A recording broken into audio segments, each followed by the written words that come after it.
Okay, Assalamualaikum everyone. It's already 11:30. I think we can already start our class. Although I think many is not here yet. All right, okay. People are coming in. Okay. All right, so 21 of you are here already, so we can start class. So we start our class today with Al-Fatihah.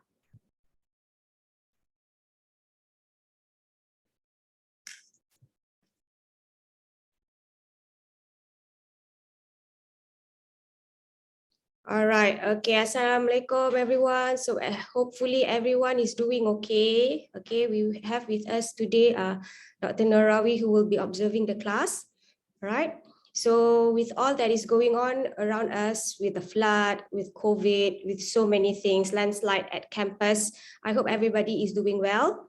Okay. And I think those who are here are not severely, maybe affected, but not severely affected by the floods. I hope that all of you will take this opportunity to, focus on your classes and your assignment, to do your best, because you have been given the opportunity, okay, to still have the chance to do your assignment and to complete your semester. Okay, so I hope you don't take that, you take this opportunity seriously. All right, so we already have only 2-3 weeks left. Okay, today I'm going to discuss our last topic. All right, and then also when we talk about assessment, you remember that your assignments are due. Okay, so remember your assessment, two assignments that you need to submit, your written assignment and as well as your video assignment. I think all of you are very aware already. Most of you have, asked for personal consultation, and we have done that. You know what are the expectations, okay, for the written assignment, taking into considerations all the topics that we have discussed in class. Okay, so many of you have asked whether the concepts you have chosen is okay. So I have replied. So I think there should be no problem. Okay, the same thing with the video assignment. All right, it shouldn't be more than 5 minutes. Okay, and I prefer that it's not presentation style, that you try to summarize and synthesize, okay, your whole written assignment into video. That means anyone who have not read your assignment can watch the video and still get what you are trying to say. And obviously your video must be more interesting because it should offer visual interpretations of what you want to express in your assignment. Okay. So please, right, submit. I know some of you have already submitted your assignment. Congratulations. Some of you might need some time. Please do that. But all right, those who have no issues, please submit on time. Okay. All right. So today I will be talking about, all right, throughout the semester, we have discussed so many, what we call it, topics. All right, we've talked about imperialism, Orientalism, okay, but the crux of all this is actually to inform you, okay, about the role of media. Okay, and I told you in the first class that this course takes the alternative perspective, which means that we look at not only what the media offer us, okay, but what also the media does to our culture, our values, our society, especially since we are Muslims, okay, we have very unique circumstances and experiences that probably do not match, okay, with the mostly capitalistic and materialistic values that are being brought by the media, especially the Western media. Okay, so by now I think that should be already clear to all of you. Okay, how these values are being distributed. Okay, how Muslims especially are being affected by media. Okay, so when people say, oh, the media is very influential, or when your mother gets angry when you watch too much K-pop, all right, there is a significance, there is evidence to what they are saying. Okay, so the point of the course is that you are aware of all of these concepts, okay, that when people say that media have influence or the media can be negative at times, you know how it works. Okay, that is not just a simple abstract notion. All right. So because I'm trying to rewind or reflect on all of this, because today we're just going to go to the last topic where we're just going to discuss in general, okay, how media practices in certain Muslim countries and Muslim states. Okay, so we're not really going in depth into touching concepts or theories, all right, but you should already be able to apply by now. Okay, so these slides that I'm going to share with you today, I just added it inside our Google Classroom, so you can refer to that. Okay, but at the same time, for today, you can just focus on the lecture. All right. Okay, where's my slides? Hold on.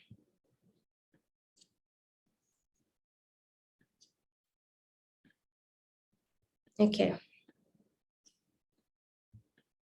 All right. So today we're going to talk about, okay, media in the Muslim world, okay, focusing on basically contemporary media, okay, internet and digital technologies, okay. So how would our topic today, okay, relate to our course learning outcomes?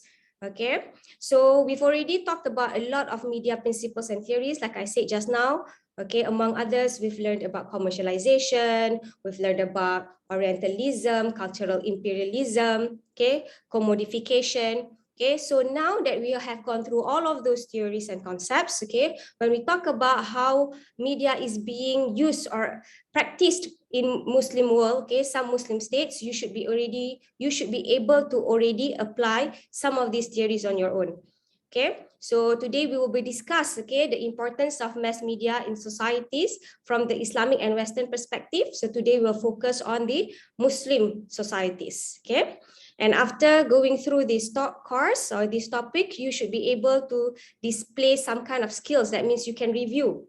Okay, you can look at what we're discussing. Okay, today, for example, later we'll talk about how digital technologies are affecting cultures and politics in Muslim societies. So you can review this, all right? So this is what we're going to be discussing today. Okay, contemporary Muslim societies.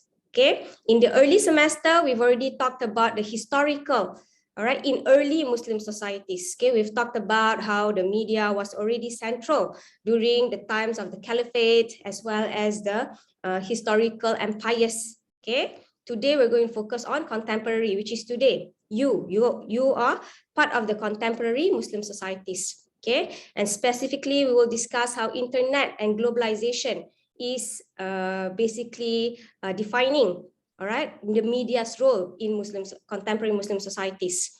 And although there are going to be many impacts and influences of internet and globalization, we will be discussing mostly in terms of politics, culture, and religion. Okay, so who are the contemporary Muslim societies? Okay, so we will talk about 21st century.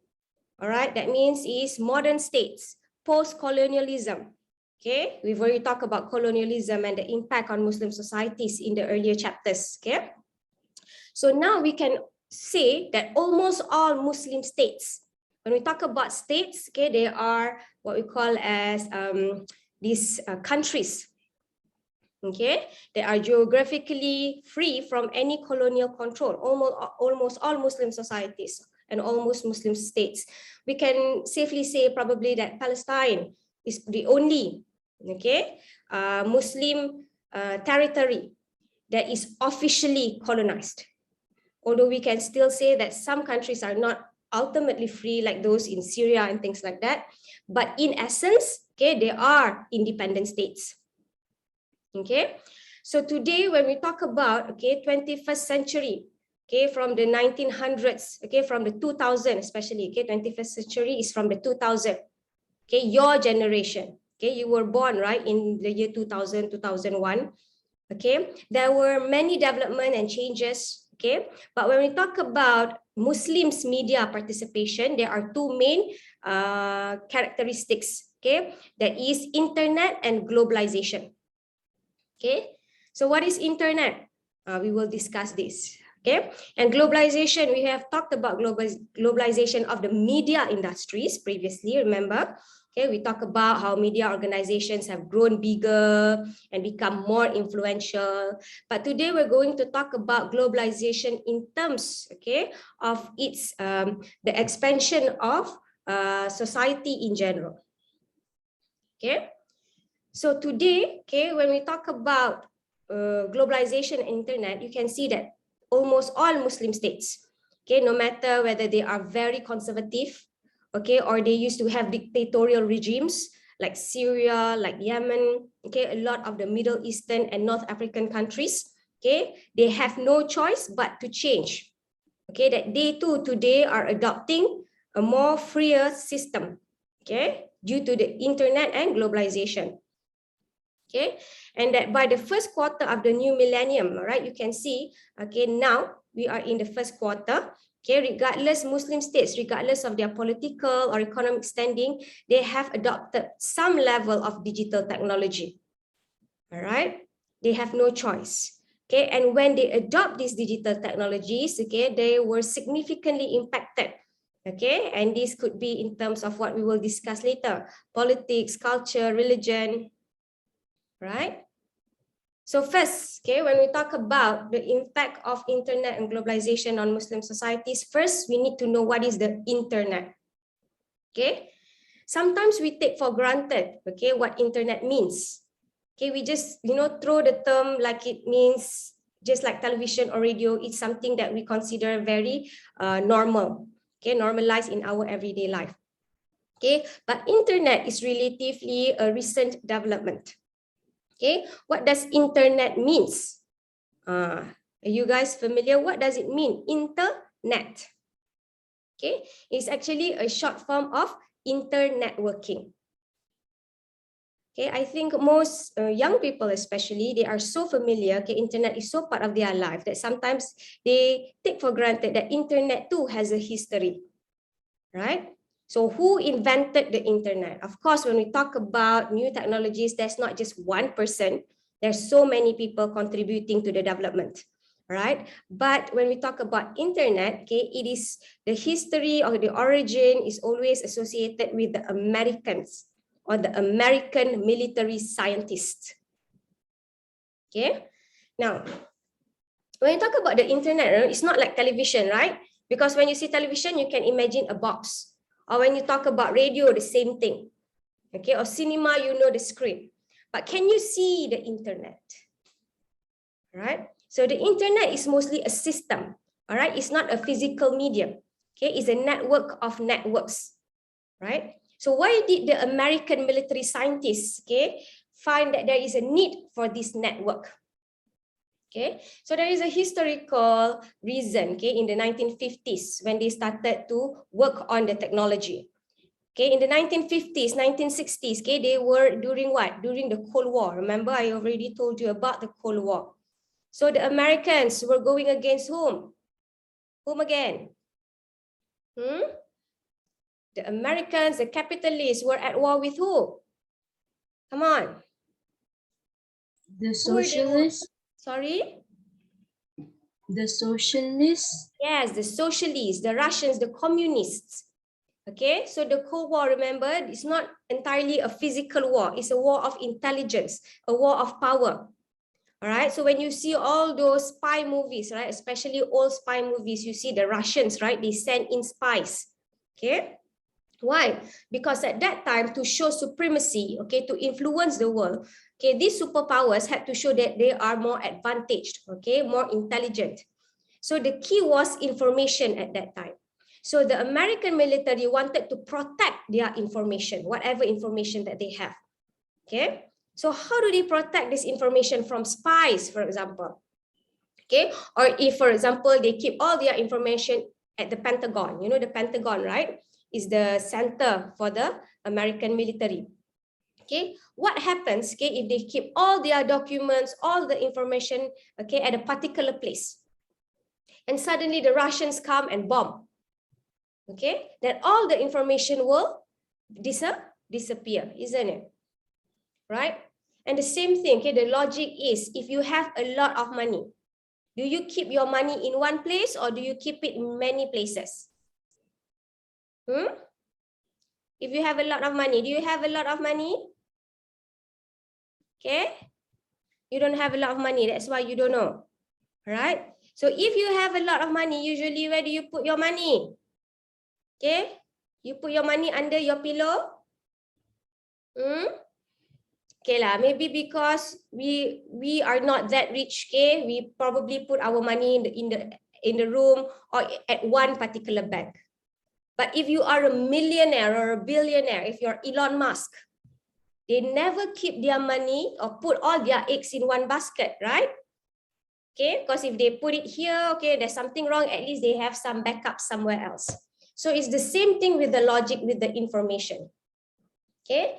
So the American military needed to distribute the information, okay, so that if something happens at one place, the information is well kept in other places, and that these information are connected.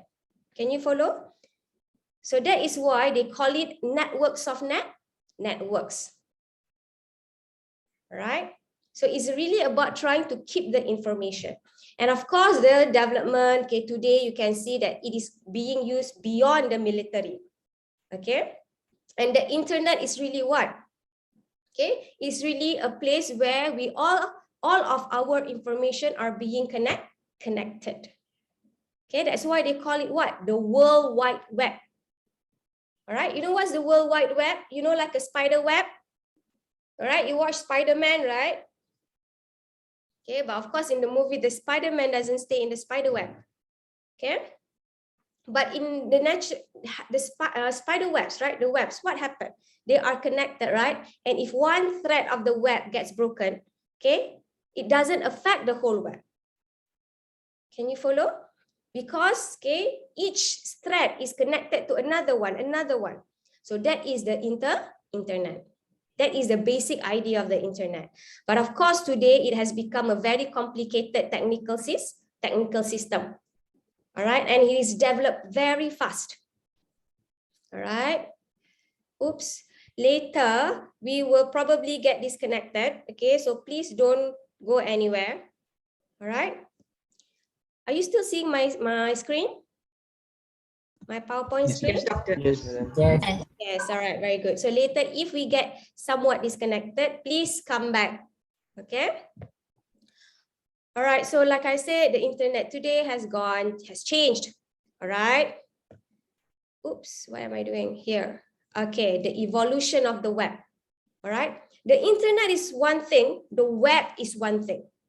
Okay, the internet is just the backdrop, okay, the system at the back.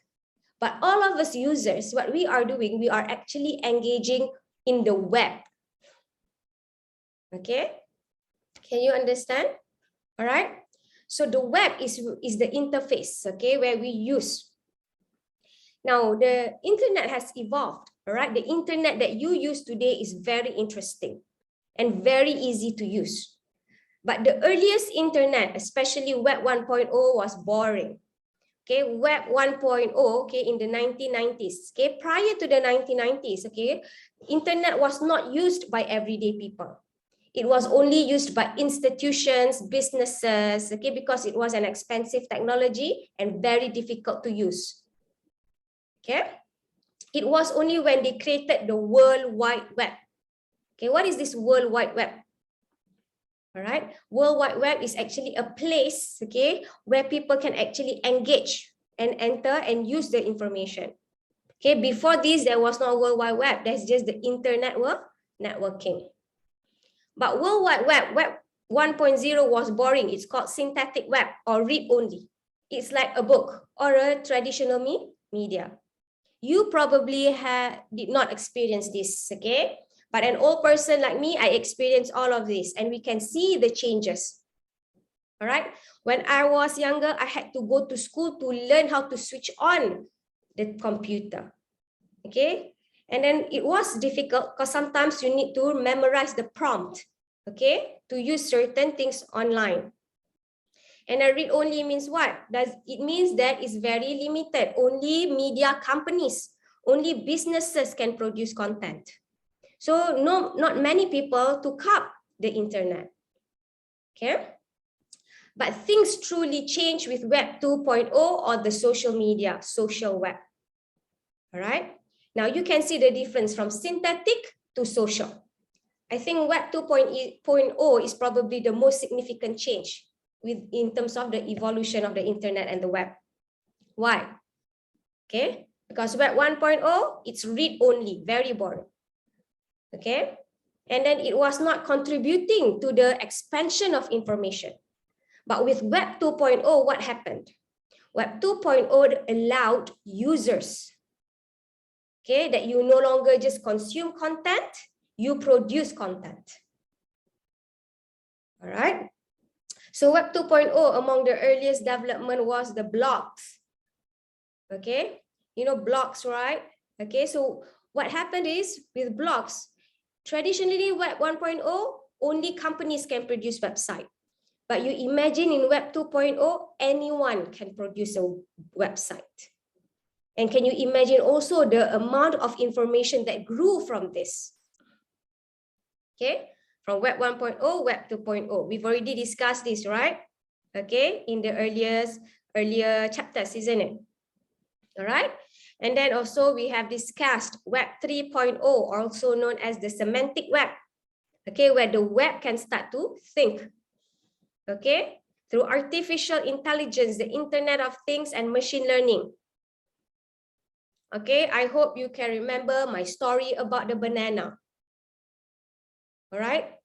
In Web 2.0, okay, we learn so much more about banana instead of, okay, in Web 1.0, only a certain company can tell us what a banana means. But by Web 2.0, everybody is telling us their interpretation about the banana. Okay, and by Web 3.0, the banana is also present in the internet. Remember, okay, with smart technologies, you no longer need to go to the shop to buy the banana. Okay, and by now we are expected to enter Web 4.0, or it's called as the symbiotic web. Okay, where people, machines, okay, we are in symbiosis. That means we no longer see the differences between online and offline. Okay, and right now, okay, people are talking about 5G, of the 5th generation.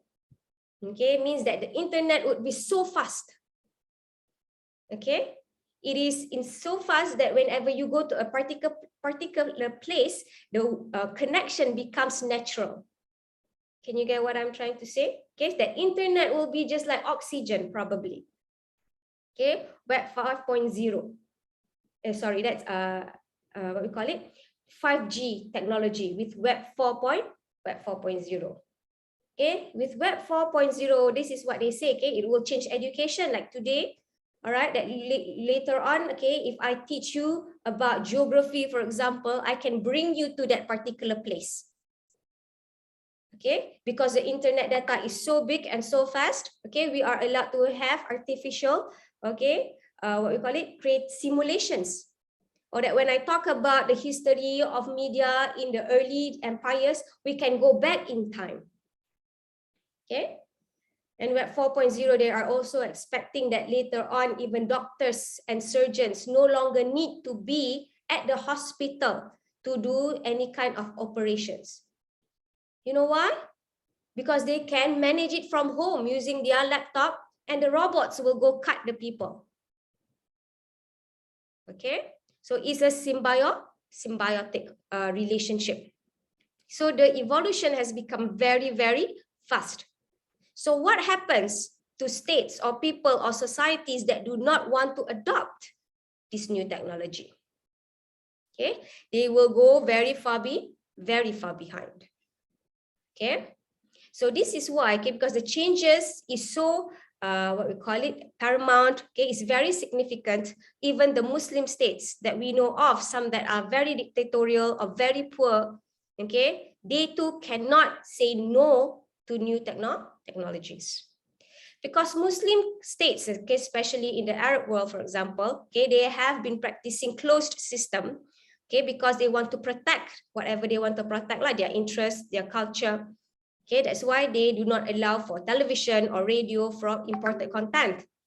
But with internet, they cannot, okay, create or impose any form of control. Okay. And another thing that is important, okay, that comes together, okay, is two separate things, but they go together. They are parallel in terms of their development, is globalization. All right. In the previous chapter, okay, I discussed about the globalization of media industries. So that topic was very narrow, very focused in terms of the economic implications of globalization on media industries. Okay, now we are taking a more macro perspective of globalization. Okay, so globalization in its broader sense refers to global movements and exchanges of people, products, services. Okay, globalization simply means when people start to communicate, okay, start to link and travel around the globe. Okay, no longer are they staying put in one place. So what happens when people start to travel? Okay, they bring with them their culture, their values, their knowledge, information, and then this create exchanges. So unlike internet, globalization is not something that is new. Okay, because people have been migrating and exchanging since they knew how. All right, we have a couple of seconds. Please remember to come back. All right, okay, I'm just prompting you. Okay. So one of the implications of globalization is that it encourages and expands interaction between different regions and communities all over the world. Okay, so this means what? Okay, this means, all right, when we used to live in a particular state, okay, or a particular society, okay, having, very distinct culture, religion, and beliefs, but with globalization, we are all pushed, okay, to learn from one another, okay, and to adopt new ideas and new information. Okay, so this is creating a change, okay, in the world in general. All right, so the development of certain communication technologies over time has hastened the